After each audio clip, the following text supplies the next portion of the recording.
এখন এখন আমার প্রশ্নটা আপনাদের কাছে, যার মালিক একমাত্র আল্লাহ রাব্বুল আলামিন, সেটা দেওয়ার ক্ষমতা মানুষ কি রাখে?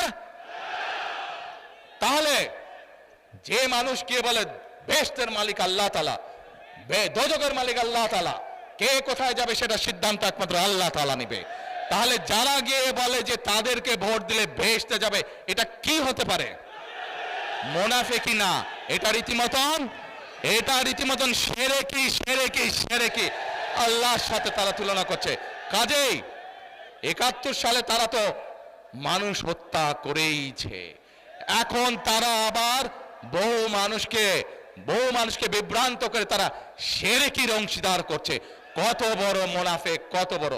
তাহলে চিন্তা করেন, যারা এই ভোটের আগে আপনাদের আমাদের বাংলাদেশের মানুষের ধর্মীয় অনুভূতিতে আঘাত করে মানুষকে ঠকাচ্ছে, এরা যদি কোনোভাবে, আল্লাহ মাফ করুক আল্লাহ না করুক, কোনোভাবে যদি ক্ষমতায় যেতে পারে, এরা কিভাবে মানুষকে ঠকাবে চিন্তা করেন।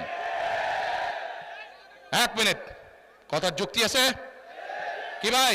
যুক্তি আছে? কথার যুক্তি আছে?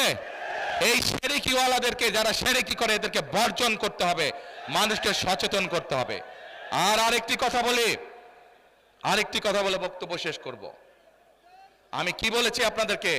আমরা এই দেশের বেকার, মুরব্বী বসেন, আপনি ওখানে বসেন, আমি যে চেয়ারে বসছি ওই চেয়ারে বসেন, যান ওই চেয়ারে বসেন, ওখানে বসেন, এইখানে বসেন, এইখানে বসেন, বসেন।